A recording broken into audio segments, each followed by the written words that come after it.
ঈদ মোবারক। ঈদের সকালটা আমরা যেরকম সবাই ভীষণ আনন্দ আড্ডায় মেতে থাকি, আর সেটা যখন পরিবারের সাথে থাকে সেটা সবচেয়ে ভালো লাগার হয়। সকাল 24 দেখার আমন্ত্রণ জানাচ্ছি। এই বিশেষ আয়োজন সঞ্চালনা করছি আমি তাসনুভা মোহনা। আজকের বিষয়বস্তু গল্পে গল্পে উৎসব আড্ডা, আর সেই জন্য আজকে যাকে আমরা আমন্ত্রণ জানিয়েছি আমাদের মাঝে, তিনি অভিনেতা এবং কন্টেন্ট ক্রিয়েটর সামিউল হক ভূঁইয়া, যাকে সবাই ভাই সাহেব নামে চেনেন। ঈদ মোবারক। ঈদ মোবারক। কেমন আছেন সামি? বেশ ভালো, আলহামদুলিল্লাহ। আপনি কেমন আছেন? খুব ভালো আছি। এবারে গরু কেমন হয়েছে? এবারের গরু বেশ ভালোই হয়েছে, নাদুস নদুস গরু হয়েছে। আচ্ছা, তার মানে এই যে 2025-26 অর্থ বছরে যে বাজেট প্রকাশ হয়েছিল, তাতে করে আপনার খুব একটা হেরফের হয়নি না? আসলে আমি আমার ধরেন এই বাজেটের সাথে আমার সম্পৃক্ততা এতটাই কম এবং আমি এই ব্যাপারে এতটাই অমনোযোগী, আমি আসলে জানি না বাজেটে আমার লাভ হইলো নাকি লস হইলো। আচ্ছা, এটা কি মানে বাবা ব্যাংকার এই জন্য সুবিধা, নাকি নিজে এত বড় কন্টেন্ট ক্রিয়েটর এই জন্য সুবিধা? না, আমি টাকার কথা বলতেছি না, মানে ব্যাপারটা হইছে আমার খরচটাই এত কম। হ্যাঁ, এই মানে এই জিনিসগুলো আসলে খুব একটা ইয়ে হয় না আর কি, আসলে ম্যাটার করে না। বুঝতে পেরেছি। তার মানে বেশিরভাগ টাকা জমিয়ে রাখেন না?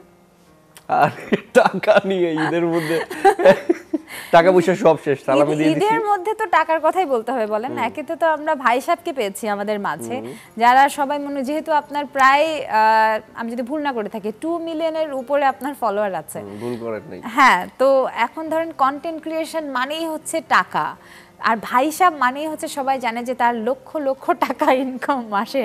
সো আমরা টাকা নিয়ে কথা বলবো না তো আর কি নিয়ে কথা বলবো? আমি বলি যে আমি খুবই গরিব মানুষ, এবং আপনারা যদি মনে করেন গরিবকে সহায়তা করা উচিত, আপনারা আমার সহায়তা করতে পারেন। আমি একদম মানে খুব সিরিয়াসলি এটা নিয়ে নিব। তো আমার টাকা পয়সা নাই আসলে। আচ্ছা, ঠিক আছে। খুব সহজভাবে ডিপ্লোম্যাটিক ওয়েতে যেহেতু সামি এড়িয়ে গেল টাকা পয়সার বিষয়টা, আমরা একটু অন্য প্রসঙ্গেই কথা বলি। টাকা নিয়ে কথা বলতে চাইলে বলেন, অসুবিধা নাই তো। টাকা নিয়ে কথা বললে সবার ভালো লাগে। টাকা নিয়ে কন্টেন্ট ক্রিয়েশন করা হয়েছে? টাকা নিয়ে বানিয়েছেন কখনো? টাকা মানে কন্টেন্ট ক্রিয়েশনের আলোচনার বিষয় টাকা কিনা এরকম থাকতে পারে, আমি জানি না, কিন্তু টাকা দেখানো, টাকা বিতরণ করা, এই জিনিসগুলো করি নাই কখনো। বুঝতে পেরেছি। আচ্ছা, এখন যে বিষয়টা আমি একটু ট্রেন্ডি বলি না, যেমন ধরেন বেশ কয়েক বছর আগের থেকে কিন্তু সাধারণত সিলেট অঞ্চলের ভাষা, চট্টগ্রাম অঞ্চলের ভাষা এগুলো ভীষণ পপুলার, কিন্তু ধরেন ময়মনসিংহ, নেত্রকোনা, জামালপুর ওই দিককার এলাকার ভাষাগুলো কিন্তু তেমনভাবে মানুষের কাছে জনপ্রিয় হয়ে ওঠেনি, যেটার আমি একটা বড় সাধুবাদ আপনাকে দেব যে আপনি এত চমৎকারভাবে ওই ভাষায় কথা বলে কন্টেন্ট ক্রিয়েশন করে মানুষের সামনে এনেছেন। তো আপনি তো কমেন্ট সেকশন পড়েন? হ্যাঁ, পড়ি। ভাষা নিয়ে কি কি ধরনের কমেন্ট আসে? ভাষা নিয়ে মানে তারা ওন করতে পারে, বিশেষ করে যারা বাইরে থাকে, প্রবাসী যারা, তারা তো আসলে বাংলা ভাষাটাই শুনে কম।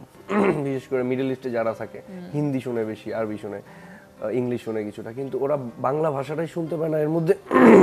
এর মধ্যে যখন ও একদম আঞ্চলিক ভাষাটা শুনে তাদের ভালো লাগে। এটা মানে এই না যে শুধুমাত্র নেত্রকোনা, ময়মনসিংহ অঞ্চলের মানুষজন এটা পছন্দ করে। যার বাড়ি বরিশাল, সেও বুঝতেছে যে এইটা মানে একেবারে প্রমিত বাংলার বাইরে একটা আঞ্চলিক ভাষা, সেও ওন করতে পারে যে এটা আমার ভাষা না, কিন্তু একটা আঞ্চলিক ভাষা। তো এই জিনিসগুলো বোঝা যায়, এবং অনেক মানুষই বলে যে আঞ্চলিক ভাষাটাই হচ্ছে আমার অস্ত্র। আমি নিজেও ওন করতে পারি, কারণ আমার বাড়ি ওই দিকটায়। এই জন্য আপনার মানে ভয়েসের মধ্যে যে টানটা রয়েছে সেটা আমার ভীষণ আপন আপন লাগে। এনিও যাই হোক, আপনাকে সবসময় কন্টেন্ট ক্রিয়েশন দেখা যায় যে আপনি বড় একটা মাঠের মধ্যে দাঁড়িয়ে কথা বলছেন, বা হয়তো ফোনটা নিয়ে দৌড়ে দৌড়ে কথা বলছেন, পেছনে গরু, তারপরে গাছ, ক্ষেত। তো এটা সবসময় কি করে পসিবল হয়? আপনি তো সবসময় গ্রামে থাকেন না। না, আমি তো সবসময়ই গ্রামে থাকি, আমার দর্শক তো সেটাই দেখে।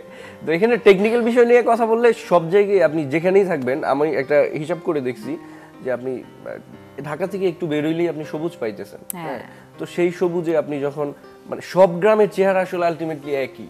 হ্যাঁ, যারা আমার গ্রামটা চেনে তারা জানে যে আমি গত 2 বছর গ্রামে যাই নাই, বুঝতে পারছেন?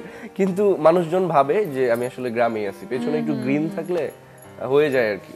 আর গল্পটা এরকম, আপনি যখন আঞ্চলিক ভাষায় কথা বলবেন এবং গল্পগুলো যখন কোনো একটা গ্রামের, তখন মানুষজন আর ভাবে না যে পেছনে কি যাইতেছে, দেখতে ভালো লাগলেই হয়েছে। সবই তো বুঝলাম, গ্রামের পরিবেশ সবকিছু বুঝলাম, আপনার কন্টেন্ট ক্রিয়েশন বুঝলাম, লুঙ্গিটা কোত্থেকে আসে? লুঙ্গি থাকে, ব্যাগে থাকে। লুঙ্গি সব সময় থাকে না?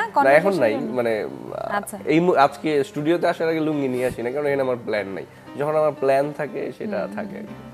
ভাই সাহেবকে মানুষ বিভিন্নভাবে বিভিন্ন কন্টেন্ট ক্রিয়েশনে দেখে, তো এই আপনার সব থেকে বেশি যেটা ভাইরাল পয়েন্ট সেটা হচ্ছে আপনি বউ নিয়ে ভীষণ কথাবার্তা বলেন, তো সেটা নিয়ে মানুষজন খুব মজা পায়। তো ভাই সাহেব কি আসলে বিবাহিত? এটা খুবই গুরুত্বপূর্ণ একটা প্রশ্ন এবং ভাই সাহেব এই জিনিসটা অত্যন্ত দক্ষতার সাথে এই প্রশ্নটা এড়িয়ে গেছে। বুঝতে পারছেন? কিন্তু আজকে তো আমরা এড়িয়ে যেতে দিতে চাই না, আমরা আজকে ধরে এনেছি সত্যি কথা শোনার জন্য। না, এইটা আসলে সব সত্যই সত্য না, আবার সব মিথ্যাও মিথ্যা না। তাই না? আমি অ্যানসারটা দিব না, আপনি মনে বুঝে গেছেন। তো আর বউ নিয়ে ভিডিও বানানো ভাইরাল এই বিষয়টা হচ্ছে কি আসলে মানুষ ওন করতে পারে, কারণ দিন শেষে সব বউই এক। আপনার পার্সোনালি অনেক টেক্সট আসে না যে ভাই বউ নিয়ে অনেক দুঃখে আছে, অনেক জ্বালায় আছে, আপনার কথার সঙ্গে রিলেট করতে পারছি? বহু বহু, এবং এগুলা বললে এরকম শো অন্তত 10টা করতে হবে যে আমার বউ বাপের বাড়ি চলে গেছে, শাশুড়ি দিতেছে না, ওই শাশুড়ি আবার আপনার ভিডিও দেখে, আপনি একটু ফোন করে দিলে হবে ভাই নাম্বার। আমি কই ভাই মানে আইন ও সালিশ কেন্দ্র খুলে বসছি আমি। আচ্ছা, ভাই সাহেব তো কখনো এক জায়গায় স্থির থাকে না, কখনো বউ নিয়ে কন্টেন্ট ক্রিয়েট করছে, তো কখনো দেশের কোনো একটা ভাইরাল সাবজেক্ট নিয়ে কন্টেন্ট ক্রিয়েট করছে, বা কখনো দেখা যাচ্ছে যে প্রাকৃতিকভাবে যে আবহাওয়ার পরিস্থিতি সেটা নিয়ে কোনো একটা কন্টেন্ট বানিয়ে ফেলছে। তো তাহলে আসলে আমরা কোন দিকে দেখব? ভাই সাহেব আসলে কোন দিকে যাবে? তার জীবন নিয়ে তার ভাবনাটা কি? ভাই সাহেবের ভাবনাটা খুবই পরিষ্কার এবং খুবই সরল। সে আসলে এত কিছু ভাবে না। হ্যাঁ, যখন যে বিষয়টা নিয়ে কথা বলা প্রাসঙ্গিক মনে হয়, এবং তার থেকে গুরুত্বপূর্ণ বিষয় হচ্ছে যে এটা বলা এখন ও যখন দায় বোধ করে যে আমার এখন এটা বলা উচিত। দেশে বন্যা আসছে, বন্যা কেন আসলো এবং এটার কিভাবে সলভ করা যায়, এবং এটা যে শুধুমাত্র প্রাকৃতিক কারণে বন্যা হয় নাই এই জিনিসটা নিয়ে আলোচনা করা উচিত, মানুষজনের মগজে একটু ঢোকানো উচিত যে এটা মানব সৃষ্ট একটা দুর্যোগ। তো এই আমার যখন এই দায়টা আমি বোধ করি যে আমার এটা বলা উচিত, তখন এটা বলি। আচ্ছা, ভাই সাহেবের মানে অন্যান্য অনেক কন্টেন্ট ক্রিয়েটার আছে বাংলাদেশে, তো সেই জায়গায় আমরা যেটা দেখি যে সাধারণত কমেন্ট সেকশনে প্রচুর নেগেটিভ কমেন্ট থাকে, কিন্তু তো আপনার ক্ষেত্রে আমি দেখি যে পজিটিভ কমেন্টই অনেক বেশি এবং আপনাকে মানুষ বেশি পছন্দ করছে। তো এটা কি করে মানে পসিবল হলো কি করে? এইটা হচ্ছে যে অপছন্দ হওয়ার তেমন কোনো কারণ খুঁজে পায় না, আমি গর্ববোধ করে বলতেছি না, মানে দু একটা কন্টেন্ট এরকম হয় যে আমি যেটা বলতে চাইতেছি সেটা মানে বুঝে নাই, না বুঝে ইয়া করতেছে, এবং আমার একটা মার্জিন লাইন আছে, আমি বুঝতে পারি যে এই পর্যন্ত গেলে মানুষজন মাইন্ড করবে না, কোনো পক্ষই মাইন্ড করবে না। নানান শ্রেণী পেশার, বর্ণের, ধর্মের মানুষ আছে, তো সবাইকে আমি মাথায় রেখেই আসলে কথাগুলো বলি, যে কারণে দুঃখ পাওয়ার খুব বেশি সুযোগ নাই। আচ্ছা, অনেক সিরিয়াস টপিক হয়ে গেল, এবার একটু হালকা প্রসঙ্গে আসতে চাই। এই যে আপনি এত বউ বউ করেন, তারপরেও কি মেয়েরা ভাই সাহেবের প্রেমে পড়ে না? এটা তো আমি জানি না, যারা পড়ে তারা বলতে পারবে, দু একজন বলে, তারপর বিশ্বাস হয় না আমার। তাই না? বিশ্বাস হয় না, কিন্তু ভাই সাহেব আসলে কারো প্রেমে পড়ে কিনা? হ্যাঁ, আমি প্রচুর পড়ি। আমি একদিন হিসাব করে দেখলাম যে প্রতি 1 মাসে 2 থেকে 3 বার প্রেমে পড়ি আমি। সিরিয়াসলি? হ্যাঁ, এটা হলো গড়পড়তা হিসাব, কম বেশি হইতে পারে। যখন অনেক মানুষের সাথে চলাফেরা হয়, যেমন ঈদে অনেক মানুষের সাথে দেখা হবে, আবার পুরোনো সেই প্রেম জেগে উঠবে, এই বিষয়গুলো হবে। আবার যখন খুব কর্মব্যস্ত থাকবো তখন হয়তো 2 মাস চলে যায়, প্রেমে পড়া হয় না, তখন খুব মানে মনে হয়, ব্লক মনে হয় নিজের, আরে হইতেছে না জিনিস। তো ভাই সাহেব কখনো কবিতা টবিতা লেখে না প্রেমে? হ্যাঁ হ্যাঁ হ্যাঁ, কবিতা লিখি। আমার যে কবিতাগুলো আছে সেগুলো দিয়ে হয়তো একটা কাব্যগ্রন্থ প্রকাশ করা সম্ভব, কিন্তু আমার কাছে মনে হচ্ছে এখনই মানে এটা সময় না। 100-র উপরে কবিতা আছে আমার অপ্রকাশিত। ভাই সাহেব তো নিজের কন্টেন্টে মাঝে মধ্যে একেবারে গলা ছেড়ে দিয়ে হেলে গলায় ভীষণ সুন্দর গান করে। তো আজকে আমরা ভাই সাহেবের কণ্ঠে একটা গান শুনি ছোট্ট করে। ছোট্ট করে শুনেন। হ্যাঁ, আচ্ছা, এই আমি প্ল্যানই করছি এই গানটা গাবো। সেটা হচ্ছে আমাদের সাত্তার পাগলা নামে একজন ছিলেন, উনি এখন গত, তো উনার খুব জনপ্রিয় একটা গান আছে আমাদের এলাকার, সেটা হচ্ছে ওইখানে অনেক কিছু আছে, ওনার জীবন দর্শনটাও পাওয়া যায়। গানটা হচ্ছে কাঙ্গাল মাইরা জাঙ্গাল দিলে গুনা হইব তোর, আমি লালসাপুরের সাত্তার পাগলা থাকি নল্লার চর, কাঙ্গাল মাইরা জাঙ্গাল দিলে গুনা হইব তোর, রেডিওতে শুনছি আমি কেউ নয় আপন পর, কেলাবান কইছিন কথা ঢাকার শহর, কাঙ্গাল মাইরা জাঙ্গাল দিলে গুনা হইব তোর, গাঙ্গের পারো দেখছি আরো বাঁধছে অফিস ঘর, অফিস ঘরের সামনে দেখছি একটা নৌকা যে সুন্দর, কাঙ্গাল মাইরা জাঙ্গাল দিলে গুনা হইব তোর। এই তো দারুণ, কিন্তু এই গানটা সম্ভবত বোধহয় ওই নেত্রকোনা ময়মনসিংহ এলাকারই কোন একটা টোনে বানানো হয়েছে। গানটার মানে কি একটু বুঝাই দেন? কাঙ্গাল মাইরা জাঙ্গাল দিলে গুনাহ হবে তো। আচ্ছা, এটা মানে এখানে শ্রেণী বৈষম্যটা বোঝাইছে। আমার কাছে খুব ইম্পর্টেন্ট এবং আমার খুব পছন্দের একটা গান, এবং যে গানটা লিখছে বা গাইছে সুর করছে উনার কোনো প্রাতিষ্ঠানিক শিক্ষা নাই। আচ্ছা, সিরিয়াস টপিকে যেহেতু ঢুকেছে আর একটা কথা বলি, ভাই সাহেবকে সবাই পছন্দ করে, মানে যদি রাজনৈতিক দৃষ্টিকোণ থেকে দেখি আসলে দলাদলি নাই, যে কোনো দলের যে কোনো মানুষ ভাই সাহেবকে ভীষণ ভালোবাসে। তো সেই জায়গা থেকে ভাই সাহেব কি রাজনীতি করে বা ভবিষ্যতে রাজনীতিতে না, দেখবো আমার মানে অফিসিয়ালি আমি কোনো রাজনৈতিক দলের সাথে সম্পৃক্ত না। এবং ধরেন এককভাবে হ্যাঁ হবেন কখন আসলে ভবিষ্যতের কথা কেউ বলতে পারে না। এবার ভয় পাবে, এই তো চেয়ারম্যানের নির্বাচন করবে বা এমপি নির্বাচনে আসতেছে না, ভয় পাওয়ার কিছু নাই বন্ধুরা। আবার আমি জানি না যে আমি কোনো রাজনৈতিক দলের সাথে কানেক্ট করতে পারতেছি কিনা, তাদের কার্যক্রম আমার ভালো লাগতেছে কিনা। তো রাজনীতিটা যেটা হয়, মানে কয়জন আসলে বুকে হাত দিয়ে বলতে পারবে যে আমি শুধুমাত্র জনসেবা করার জন্য রাজনীতি করি। এবং রাজনীতির সবচেয়ে বড় মূল প্রবলেম যেটা, সেটা হচ্ছে আমরা ধরে নেই এই লোকটা খুব ভালো, হ্যাঁ, নানান ক্যাটাগরিতে তারে হচ্ছে আমরা জাজ করি যে ওকে উনি হজ করে আসছে বা উনি একজন শিক্ষক, মানে বাইরের বিষয়গুলো দেখে এগুলো দেখে তারপর উনার উপরে ছেড়ে দিই, তারপর উনি এসে চুরিটা করে। আমরা একটা সিস্টেম ডেভেলপ করতে পারি নাই যে এই সিস্টেমে এই সিসি ক্যামেরায় ধরা পড়বে ও যদি চুরি করে, জবাবদিহিতাটা আমরা এনশিওর করতে পারি নাই, যে কারণে আমরা বারবার ঠকি। এবং এই সিস্টেম ডেভেলপ না হলে আমরা ঠকতেই থাকবো। আপনি আমারে বসান, আমি কালকে চুরি করবো সিরিয়াসলি, এবং আমি বিশ্বাস করে বলতেছি। কারণ ওইখানে যখন যাবো দেখবো যে আরে আমার তো এই লাইফটা পাওয়ার সুযোগ আছে, আমি কেন নিব না। এটা হয় মানুষের ধর্ম, কিন্তু এটা আমরা বুঝি না। এই হলো রাজনৈতিক অবস্থা। ভাই সাহেবকে নিয়ে সব থেকে বেশি প্রশ্ন করা হচ্ছে, এমন প্রশ্ন কোনটা?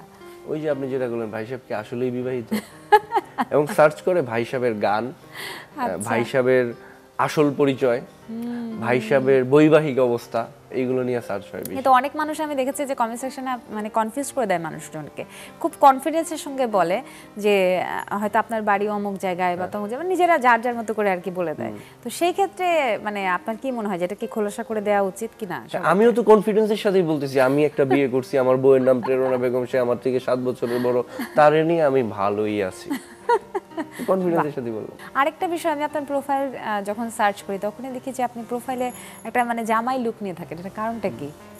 এটা আসলে এটা যদি আমরা ইয়ার কথা বলি, একেবারে কর্পোরেট ব্র্যান্ডিং এর কথা যদি চিন্তা করি, আপনি নামটা দেখেন, একবার শোনার পর দ্বিতীয়বার রিকল করতে হবে না যে নামটা যেন কি ছিল। হ্যাঁ, এখন আমি যদি দিলাম থটস অফ সামিউল, আমি যদি দিতাম নামটা, তাহলে কি থটস নাকি থিঙ্কিং নাকি ফিলোসফি না লাইফ অফ সামিউল, মানে অনেক ইয়া চলে আসে। ভাই সাহেব মানে ভাই সাহেব, এখন ভাই সাহেব নিয়ে কনফিউশন একটা হয় সার্চ করার সময়, ভ দিয়া লিখবে নাকি ব দিয়া লিখবে, ভাই সাহেব নাকি ভাই সাহেব, এটা হলো আমি ব্র্যান্ডিং এর কথা যদি চিন্তা করি। আর এই আমার ওইটারও যদি আমি লোগো চিন্তা করি, আমার যে প্রোফাইলটা যে জামাই মতো, তো ওইটারও আমি ওই চিন্তা করছি যে ওকে এটা হইলে মানুষজনের মানে মনে রাখতে সুবিধা হবে, ও আচ্ছা জামাইয়ের মতো, যে সেই হচ্ছে ভাই সাহেব, টেকনিক্যাল ইস্যু। আচ্ছা ঠিক আছে, আরো অনেক গল্প জানার আছে, আরো অনেক প্রশ্ন আমার আছে, কথা বলবো, একটা ছোট্ট বিরতি নিয়ে আসি। দেখছেন ঈদের বিশেষ সকাল 24 সঞ্চালনা করছি আমি তাসনুফা মোহনা। আজকে আমাদের সঙ্গে আছেন অভিনেতা এবং কন্টেন্ট ক্রিয়েটর সামিউল হক ভূঁইয়া। আজকে গল্পে গল্পে উৎসব আড্ডা হচ্ছে, সাথে থাকুন, ফিরছে এক্ষুনি।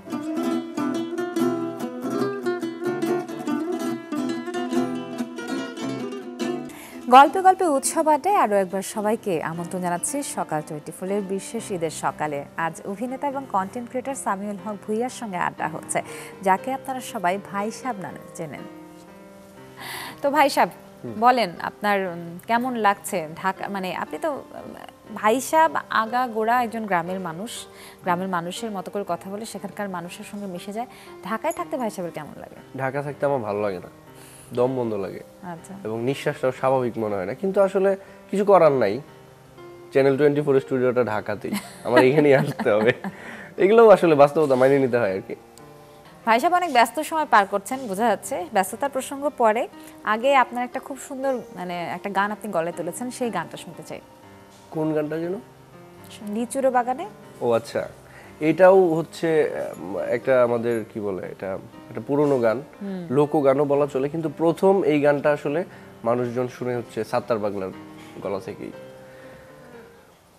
কে দিল পিরিতের বেড়া লিচুর বাগানে, কে দিল পিরিতের বেড়া লিচুর বাগানে, লিচুর বাগানে গোসই লিচুর বাগানে কে দিল পিরিতের বেড়া লিচুর বাগানে ছোট ছোট লিচুগুলি বন্ধে তুলে আম্ব তুলি ছোট ছোট লিচুগুলি বন্ধে তুলে আম্ব তুলি বন্ধে দেয় মুখেতে আমার বন্ধে দেয় মুখেতে আমার আমি দিলাম বন্ধের মুখে কে দিল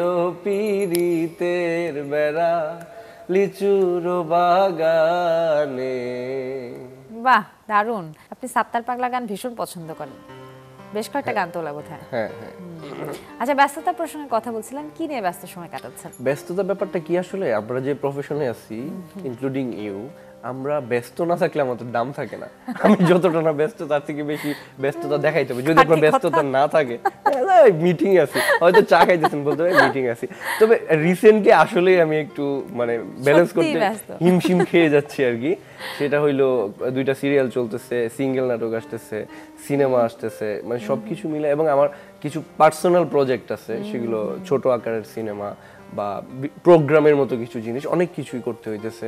এরপরে আসলে ক্রিয়েটরদেরকে সাপোর্ট দেওয়ার জন্য একটা এজেন্সি সাপোর্ট দিতেছি আমি, তো সব মিলে অনেক কিছু নিয়ে চলতেছে। আমরা যে বিষয়টা নিয়ে কথা বলতে পারি সেটা হচ্ছে আমার সিনেমা, আমার নাটক, আমার সিরিয়াল, আমার লেখালেখি। অবশ্যই এগুলো নিয়ে কথা বলবো, কিন্তু আপনি যে পরিমাণ ব্যস্ততার লিস্ট ধরিয়ে দিলেন, তাতে তো আপনার একটা ম্যানেজার দরকার। হ্যাঁ, সেটা তো দরকার। ম্যানেজার রাখলে কি রকম হবে? সে কি ভাই সাহেবের মতোই হবে ম্যানেজারটা? এরকম পাইলে খুব মজা হইতো। আচ্ছা, ভাই সাহেবকে আমরা এত স্যাটার করতে দেখি, এত মজা করতে দেখি, গান গাইতে দেখি, তার মানে ভাই সাহেবকে আমরা খুব শীঘ্রই সিনেমাতে দেখবো। কিছুক্ষণ আগে সেরকম একটা হিন্ট দিচ্ছিলেন। সিনেমা আমার অলরেডি একটা সিনেমা মানে বাংলাদেশে রিলিজ হয় নাই, ফ্রান্সে দেখাইছে, বাঙালি বিলাস বলে একটা সিনেমা। এটা আবার এটা নিয়ে একটু কন্ট্রোভার্সি তৈরি হয়েছে, আমি জানি না প্যানেলে সেটা রাখবে কিনা। তো এটা হলো আমার একটা ফার্স্ট কাজ ছিল। এছাড়া আরেকটা শুটিং চলতেছে নিয়ামুল মুক্তা ভাইয়ের সাথে, ওটা ছিল এবাদ ভাইয়ের সাথে। এরপরে রাশিদ পলাশ ভাইয়ের সাথে আরেকটা প্রজেক্ট, ওটা এখনো শুট শুরু হয় নাই, এটা ঈদের পরে শুরু করার কথা। এখন কোন ঈদ এটা এখনো শিওর না আর কি। আচ্ছা আচ্ছা, ভাই সাহেবকে তো আমরা চিনি, কিন্তু সামিউলকে কয়জন চিনে? ভাই সাহেবের সঙ্গে সামিউলের সম্পর্কটা কেমন? ভাই সাহেব এবং সামিউল, তাদের দৃষ্টিভঙ্গি, জীবন দর্শন সবই এক, কিন্তু সেটার বহিঃপ্রকাশ শুধু আলাদা, এই তেমন কোনো পার্থক্য নাই। ভাই সাহেব যেটা করে সে হইলো শুনে কম বলে বেশি, আর সামিউল হচ্ছে সবই শুনে সবই বুঝে তারপর আর বলে না। এটা ভাই সাহেব দিয়ে বলায়। ভীষণ বুদ্ধিমান। হ্যাঁ, এই ঈদে কি করলেন? এই ঈদে যেটা করলাম, ঈদটা আসলে না প্ল্যানিং এর পর্যায়ে ঠিক আছে, এক্সিকিউশনে গেলেই বিপত্তি। ধরেন গরু কাটা থেকে শুরু করে ভুঁড়ি পরিষ্কার পর্যন্ত আপনি জানেন, তো এই জিনিসগুলো আসলে এক্সিকিউশনে যাওয়ার আগ পর্যন্তই মজা লাগে। আর ঈদ জিনিসটা কি আমার কাছে মনে হয় আবদার, এবং হচ্ছে আবদারটা একটা বড় বিষয়। যেমন যে আমার ছোট, তার আবদার হচ্ছে তার এই এই জিনিসগুলো লাগবে, বছরের অন্য সমস্যা এই জিনিসগুলো চাইতে পারে না বা প্ল্যান থাকে না। তো সারা বছর হয়তো একটা প্ল্যান করে রাখি ঈদের সময় এটা করবো। বা আমরা যদি একেবারে সোশ্যালি যদি চিন্তা করি, যারা আসলে একটু সামাজিক সমস্যাগ্রস্ত মানুষ, যারা মানে নিম্ন জায়গায় বিলং করে, তো তাদেরও একটা দাবি থাকে, তাদের একটা এক্সপেকটেশন থাকে যে যাদের সামর্থ্য আছে তারা হচ্ছে তাদেরকে হেল্প করবে, তাদেরকে একটা ভালো দিন উপহার দিবে। এইটাই আসলে এই উৎসবটার একটা সৌন্দর্য। এবং আমরা জাতিগতভাবেই কিন্তু উৎসব প্রিয়, আচার সর্বস্ব, আমাদের খুব মজা লাগে যে কোনো বিষয় নিয়ে আমাদের একটা উৎসব করতে মজা লাগে। জন্মদিন এবং মৃত্যুদিনেও কিন্তু উৎসব, মানে মৃত্যুদিন না ঠিক, মানে মৃত্যু পরবর্তী কুলখানি এসে আসলে এগুলো রিইউনিয়ন, এগুলো খুব দরকার। তো ঈদের অভিজ্ঞতা আমি যদি বলি যে এখন আজকে আমরা 3য় দিনে বসে আছি, তো এখন মনে হচ্ছে যে এই তো শেষ হয়ে গেল। আচ্ছা, কোরবানির ঈদে আমি যেটা দেখতাম আমাদের বাড়িতে ছোটবেলায়, মানে যারা ভাইরা থাকতো একটু মোটামুটি বড়, তো তাদের দেখা যেত যে মানে কোরবানির মাংস টাংস সবকিছু কাটার পরে এর বাড়ি ওর বাড়ি, আত্মীয় স্বজন, পাড়া প্রতিবেশী সবার বাড়ি বাড়ি দিতে যাওয়ার একটা ব্যস্ত থাকতো, এবং সেটা আসলে খুব আদেশের সহিত বলা হতো যে তুমি যাও, কাজটা করো। এখনো করেন? না, আমার আর এটা সুযোগ না, হয় না। ছোট ভাই করে? হ্যাঁ, ছোট ভাই করে, বা এটা হয় আর, কিন্তু এই দায়িত্বে আমি আর নাই। আচ্ছা, ভাই সাহেবের ঈদ নিয়ে কোনো প্ল্যান নাই? ভাই সাহেবের ঈদ নিয়ে তো প্ল্যান ছিল, যেমন গতকালকে আমরা আমাদের স্কুলের রিউনিয়ন ছিল।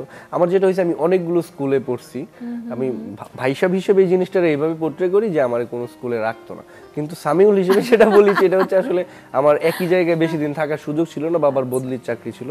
তো আবার যে স্কুলেই পড়তাম সেখানেই আমার মানে আমি বন্ধুদের ব্যাপারে খুবই কেয়ারিং, এবং সিরিয়াসলি বন্ধুদের জন্য জান দিয়ে দেওয়ার মতো সিচুয়েশন আছে, এরকম অনেক গল্প আছে।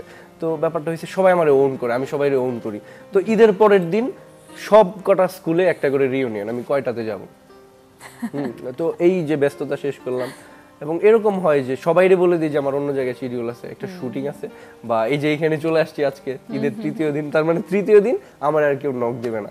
এই শোটা যখন দেখবে ও তো লাইভে ছিল, আর পাওয়া যাবে না। ভাই সাহেবের মিলিয়ন মিলিয়ন ভিউ, এবং ভাই সাহেব নিজের টাকা খরচ না করে প্রোডাকশনের টাকায় বিভিন্ন জায়গায় বেড়াতে যায়। তো ভাই সাহেবের এত টাকা সে করেটা কি, একটু জানতে চাই আমার দর্শক। এটা আমি বলি, সেটা হচ্ছে আমি আসলে যে জায়গায় বিলং করি সোশ্যালি, আছে না যে উচ্চবিত্ত, মধ্যবিত্ত, নিম্ন মধ্যবিত্ত, তো যে জায়গায় বিলং করি, এবং আমি আমার ফ্যামিলি থেকে, আমার বাপের কাছ থেকে আসলে তেমন কোনো সাপোর্ট নেই নাই। ইভেন আমার বাসার জানলার পর্দা থেকে শুরু করে সব হচ্ছে আমার টাকায় করা। তো মানে এই যে একটা গ্যাপ থাকে টাকা পয়সার, ওইগুলা ফুলফিল করতে করতেই নিজে মোটামুটি একটু বসতে বসতে যে সোফাটা আমার কিনতে হবে, আমার বাপে যদি তার বাসায় সোফাটা আমার দিত তাইলে কিন্তু সোফাটা কিনতে হইতো না। তো এই জিনিসগুলো গুছাইতে গুছাইতেই না দেখা যায় যে আরে টাকা তো নাই, এরকম। এরপরে কিছু আসলে ইনভেস্টমেন্ট আছে, বা এগুলো তো আছেই। এই তবে টাকা আমি মানে উড়াই না, এটা সত্য। সবাই আমার কৃপণ বলে, কিন্তু আমি বলি যে মানি ম্যানেজমেন্ট আমার আলহামদুলিল্লাহ ভালো, যেটা অনেকের নাই। ভাই সাহেবের সঙ্গে সামিউলের বোঝাপড়াটা বেশ ভালো, এইটুকু বুঝতে পারছি। আচ্ছা, অনুষ্ঠানের একেবারে শেষ প্রান্তে আছে, যেহেতু আজকে আমরা ভাই সাহেবকে পেয়েছি, দেশ ও জাতির উদ্দেশ্যে ভাই সাহেব যদি কিছু বলতে চায়। দেশ ও জাতির উদ্দেশ্যে আমার যেটা বক্তব্য সেটা হচ্ছে যে আপনারা কন্টেন্ট ক্রিয়েটরদেরকে দেখে সবাই কন্টেন্ট ক্রিয়েটর হইতে চায় না, এটা একটা স্ক্যাম, আমি সিরিয়াসলি বলতেছি। এবং এইখানে আপনার যদি শুধুমাত্র টাকার জন্য এটা করেন তাহলে এটা খুবই রং একটা প্রসেস। আপনার যদি এই ক্রিয়েটিভ কাজটা করতে ভালো লাগে, আপনার কাছে কবিতা লেখা আর এই ভিডিও বানানো যদি একই মনে হয়, কবিতার কিন্তু আসলে আমাদের বাজারে সেই অর্থে ভ্যালু নাই। অনেক বড় কবি হইলে তার বই যদি ছাপা হয়, অনেক যদি বিক্রি হয়, তাহলে এখান থেকে সে টাকাটা পায়। তো এই জায়গা থেকে যদি আপনি দেখতে পারেন যে একটা ক্রিয়েটিভ কাজ, সে জায়গা থেকে আপনি জিনিসটা ডিল করতেছেন, তাইলে আপনি এখানে আসেন। আর আমজনতার জন্য আমার বক্তব্য হচ্ছে যে আমরা চাই যে সোশ্যাল মিডিয়া যে জিনিসটা, এটা কিন্তু আমাদের সোসাইটির একটা মিরর। তো এটা আরেকটু পরিষ্কার চাই, এখানে আমাদের আরেকটু ভাবতে হবে যে কোন মন্তব্যটা করব, কোনটা করব না, কোনটা করার রাইট আছে আমার, কোনটা নাই। এই জিনিসগুলো একটু করে, আর সামগ্রিক অর্থে সবাই একটু পড়াশোনা করেন, এটা হচ্ছে আমার রিকোয়েস্ট। আমি নিজেও কম পড়ি এবং আমিও পড়বো, ওয়াদা করতেছি। আপনারা একটু পড়াশোনা করেন, পাঠ্য বইয়ের বাইরে পৃথিবীটা অনেক বড়, একটু পড়েন। আমি নিজেও শিখলাম অনেকটা, এবং আমি আমার জীবনে কাজে লাগাবো এই কথাগুলো। কিন্তু এত গম্ভীর এবং তাৎপর্যপূর্ণ কথার পরে আমার অনুষ্ঠান শেষ করে দেওয়া উচিত, কিন্তু দেখা যাবে কমেন্ট সেকশনে অনেকে আমাকে প্রশ্ন করবে যে আপু ভাই সাহেবকে বালুর ব্যবসা নিয়ে কোনো প্রশ্ন করলেন না, কেমন চলছে বালুর ব্যবসা? বালুর ব্যবসা এখন টোটালি অফ। আমি যে ঘাটে বালুর ব্যবসা করতাম সেটা এখন মানে এটা লিজ নিতে হয়, তো এটা গভর্নমেন্ট থেকে লিজ দেওয়া হয়, সেই জিনিসটাই বন্ধ আছে। তো এটা বন্ধ আছে। ঠিক আছে, অসুবিধা নাই। আমরা ঈদের সময় ব্যবসার দিকে না যাই, শুধুমাত্রই আনন্দ করি, পরিবার নিয়ে মাংস টাংস খাই, এই তো, তাই না? ঈদ মুবারক আপনাকে। আমার কিন্তু খুব মজা লাগছে, টু বি ভেরি অনেস্ট। এবার ঈদের একটা স্মরণীয় ঘটনা, এটা চ্যানেল 24 এর এই শোটা আমার জন্য স্মরণীয় এবং মজার ঘটনা একই সঙ্গে। খুব ভালো থাকবেন, আর ভাই সাহেবের সঙ্গে যদি আবারও দেখা হয়, আবারও এরকম গল্প করার সুযোগ হয়, খুব ভালো লাগবে। দেখা হোক, আপনি প্রোডিউসারকে জানান। নিশ্চয়ই জানাবো। প্রিয় দর্শক, গল্পে গল্পে উৎসব আড্ডায় আজকে ঈদের আড্ডায় আমাদের সঙ্গে ছিলেন অভিনেতা এবং কন্টেন্ট ক্রিয়েটর সামিউল হক ভূঁইয়া, যাকে আমরা সবাই চিনি ভাই সাহেব নামে। আর ভাই সাহেবকেই এতক্ষণ আমরা দেখছিলাম গল্পে গল্পে আমাদের আড্ডায়। ঈদের এই সময়টা আপনাদের সকলের ভীষণ ভীষণ ভালো কাটুক, আনন্দে কাটুক, তাই আমরা চাই। ঈদের বিশেষ সকাল 24 থেকে বিদায় নিচ্ছি। ভালো থাকবেন, শুভ সকাল আরও একবার।